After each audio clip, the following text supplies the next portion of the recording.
Hey guys, welcome back to Pinto Code, and today is one of the greatest and awesome video that we'll be learning about git config and git aliases. So in this video you'll get to learn how to shorten our git bash code that we use to commit our code, to pull or to push or to branch or to check out or whatever you do in git. So this is the concept of git aliases that will help us in shorten our git code. Other than that, we'll also learn about git config file, what all level do git config file have, what or how to configure the email and the names that git provide us, and whatever we set when we are setting our git bash. And you'll learn all of this in this video. So yeah, let's get started. Hey guys, you're at my computer screen and you're seeing a blog that I've written for all of you, which include all the stuff that we need to learn about the git config and the git aliases. So majorly these two concepts are the main which we'll be going through, and this blog is actually written by me, and let me first of all roam all of you to the blog, so to get to know what all points we'll be learning in this blog. So we'll be learning about git config, we'll be learning about git config levels, like the local, global and system level. So basically these are the main three levels. Other than that, there are the work tree, -f, blog, but these three are not much more important than global, system and local. We would be using about 90% of the time these three. We'll be learning about configuring names and emails in git bash. So whenever we used to set our git, we go through this, and you'll get to know what is this and all this stuff. We'll be learning about the color UI, how git provides us the property to make the output code colored, which actually looks good and makes us happy to work on the for all the developers right there. Okay, so we'll also be going through the git aliases, which is I think all of you must be very excited to make your code shorter, and how you can impress your friends by using not the whole code like the git commit -m and the commit. Instead of that, you'll be learning the git cm and the commit that you require. Okay, so in the last we'll be going through the summary part, and yeah, guys, just a request from all of you that I don't require anything from you, but to make this community reach to all the students that are not able to learn a lot much through their college, or they cannot explore. So that's the main aim of my channel, and please help me to create that great community, and I require the help of all of you. So yeah, let's move forward and go to the git bash, open our git bash and start writing code. So I have opened my blog in the left hand side and the git bash or the git terminal in the right hand side. So first of all, let me zoom our git terminal. So you can zoom in by CTRL and scrolling up of your mouse. Okay, so yeah, that's look good for me. And first of all, let's start by getting what is git config, right? So basically git config is, if I want to say in one line, the git config command is a function that sets configuration variable. So this is the file that is used for setting up all the git configuration, including the email, the name which we set when we set our git bash or the git terminal when we download the git. And this will include all the what we say, the UI, all the stuff that we want, all the git configuration as a whole, which is also in the local projects or in the global projects or in the system projects as a whole. So you'll learn more on git config when we'll move forward with the learning. So basically there are three git config levels, which is the local level, the global level and the system level. So the local level is what git repository you make for the project in which you do commit and in which you work as a whole. So let me first of all go through to the local level by giving you a practical example of what this local level of git is. Okay, so I'm opening the git bash in one of my directory, and I am making a git repository by git init command. So first of all, let me make this bash also big. Okay, and zoom it in. Yeah, so it says that initialize empty git repository. Okay, so let's move inside the git repo. which we have made and is empty. Okay, so cd change directory dot git. So we are inside the .git directory, and let's list out what all files it include.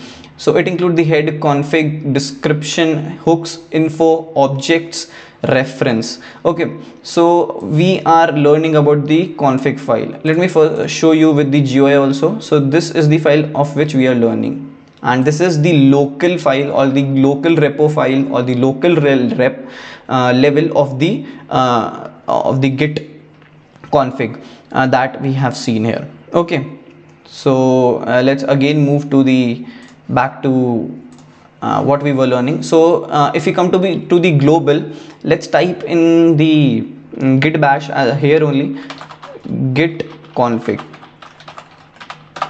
Okay, so the whole stuff of code will come up, but we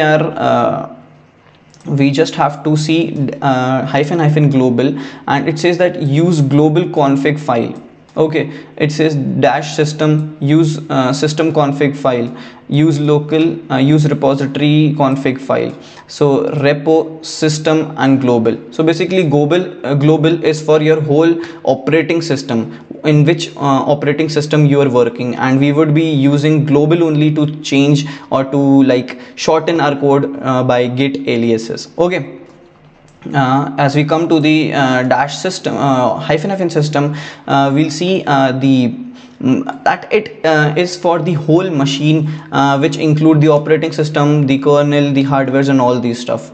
Okay, yeah, these all are the major level of the git config, and the git config file that we have is the .git config. Okay, so I have shown you by typing the code that git config will take us to this, and yeah, git config name, and yeah, to see whether you have set your let me first of all clear it. Yeah, to see whether your git bash has configured with your name or the email or not. So let's type our first command, which is the git config user dot email. So if I have to deep dive into this code, so basically we know that git is used for using all the git commands. The config is we are using the config file, and inside the config file we have user, inside which we have set the email as configured. Let's enter it and see. We have our emails right down here, and to see our username, which we have said, do the git config user dot name. Yeah, so it shows our username. Okay, let's move forward. So this is how you can configure your name, and if you want to delete your email or name, you can just type it git config hyphen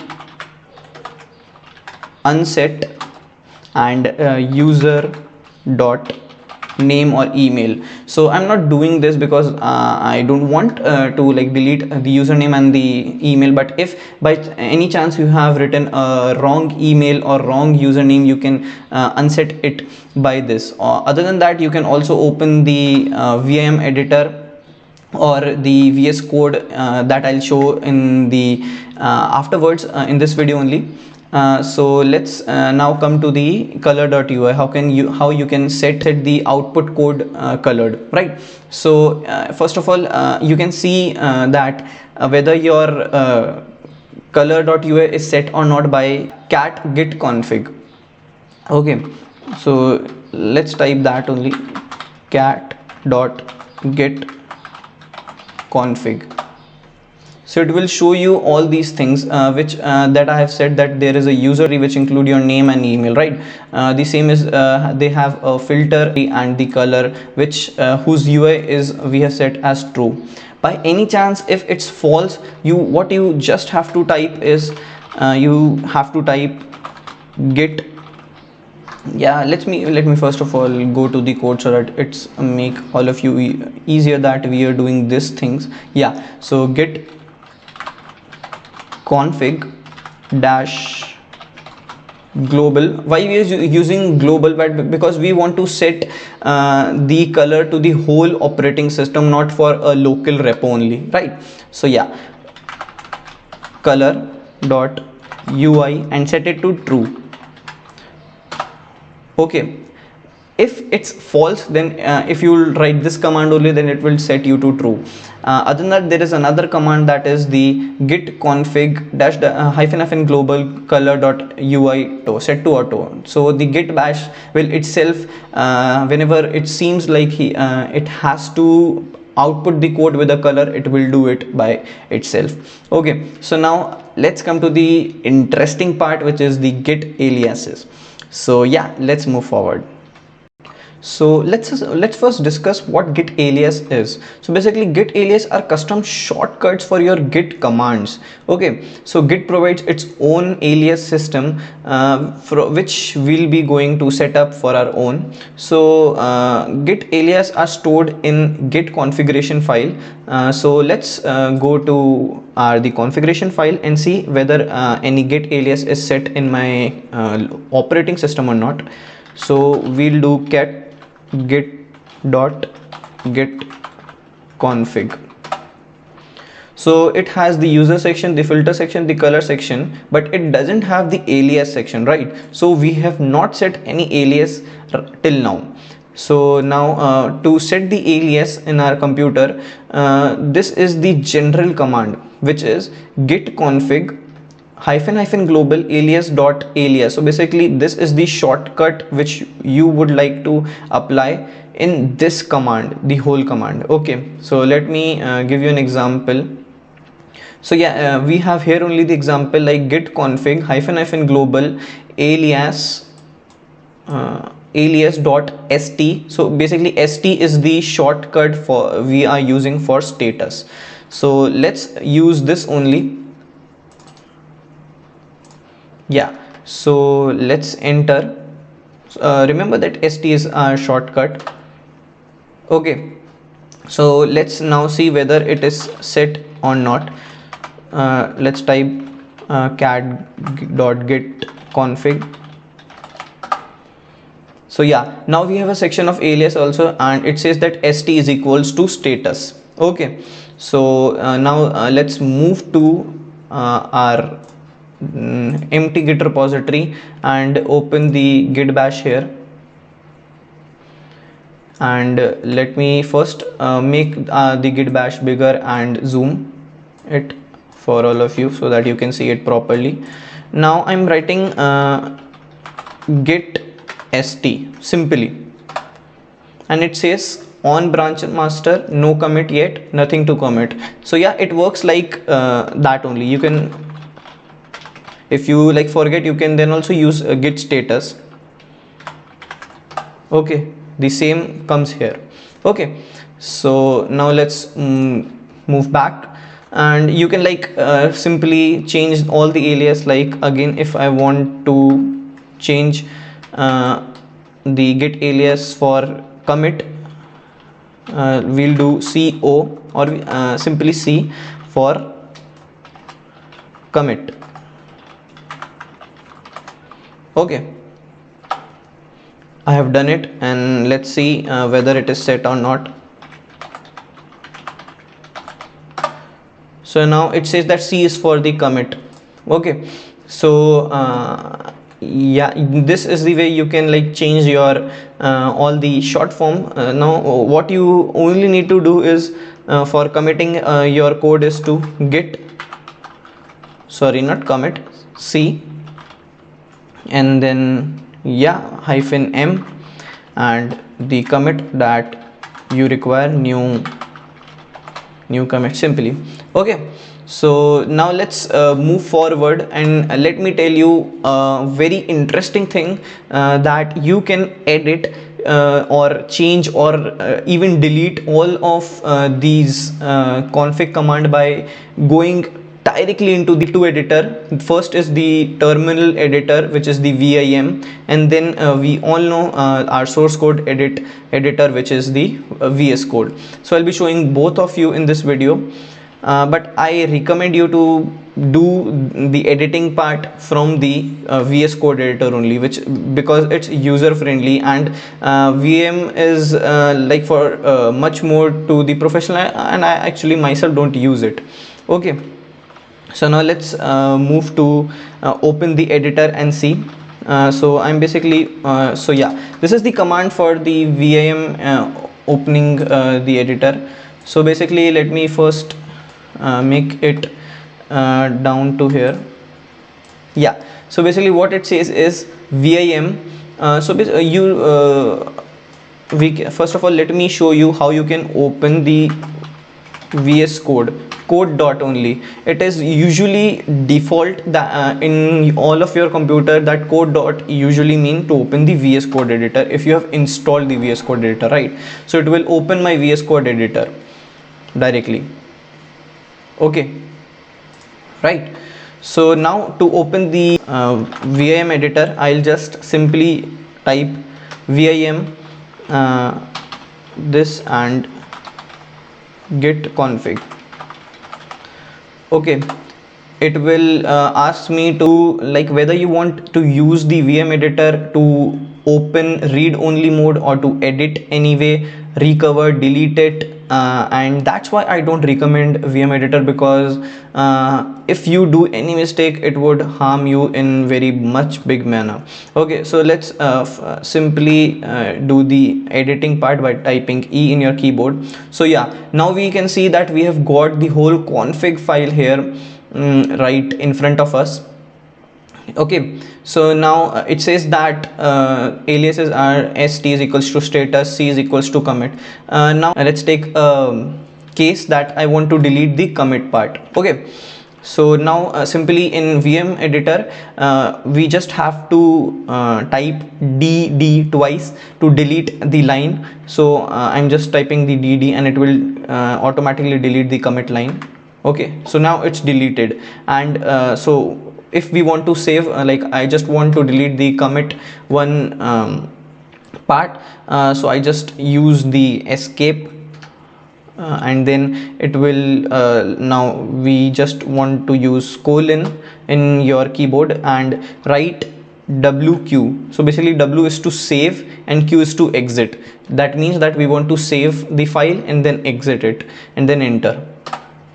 Yeah, so we are out of the vim editor, and let's now see that our commit is deleted the commit line or not by cat dot git config. Okay, so now you can see that in the alias part there is only status. Okay, so now let's come and open our VS Code editor. Okay, so now to open the VS Code editor we simply have to change from this line from vim to just code. As I've shown you, to open the VS Code in the git bash you just have to type git dot to open like your git repository. Just go to the directory and right click on it, like I'll show you the example of it. Like I go here, I just open the git bash here, and I want to open my VS Code path to be this only and open it. So I just simply do code dot and it will open my VS Code. Okay, so yeah, now it's open it, and let me first of all close the git repository, and it has opened it. Okay, so simply you have to just do code, and yeah, this is the whole code, and it will open the git config file in your VS Code.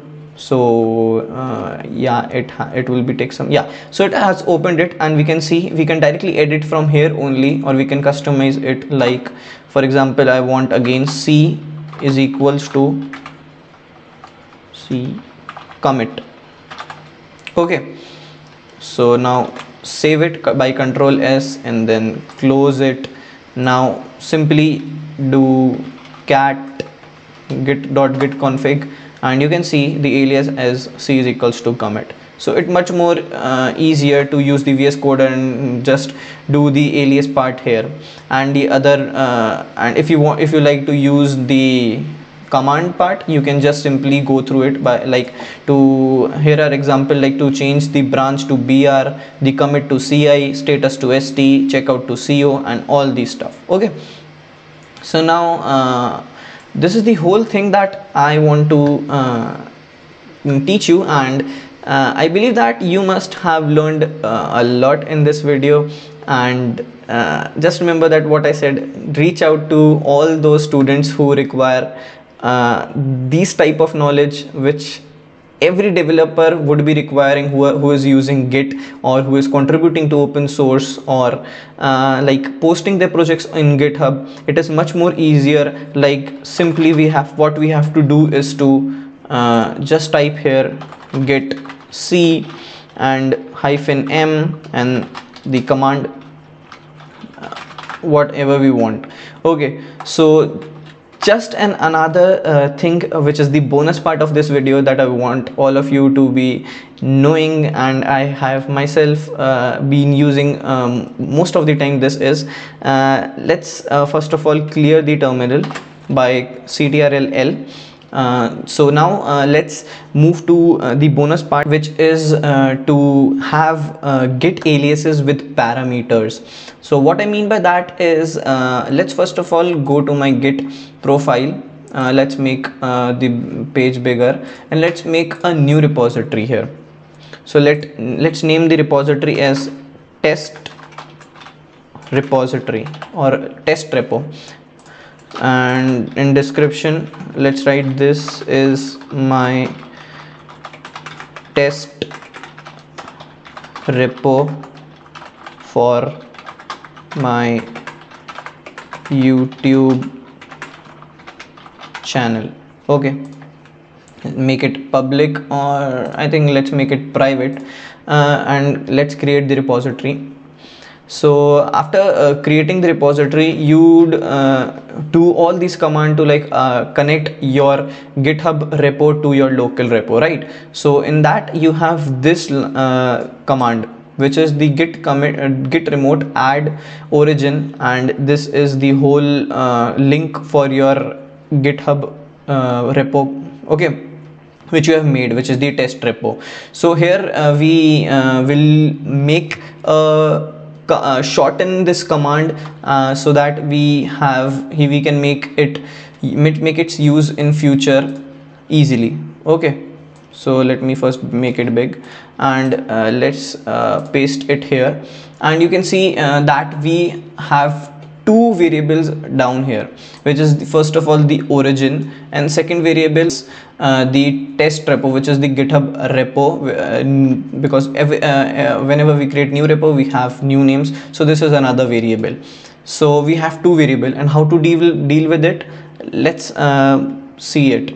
So first of all let me first delete it, and now what you only have to do is open your VS Code, open the config file in the VS Code by typing this command and then enter. We will open the VS Code, and so we'll be creating a function by the f, and so this is the basic syntax of creating the function, and here we'll put the whole repo name.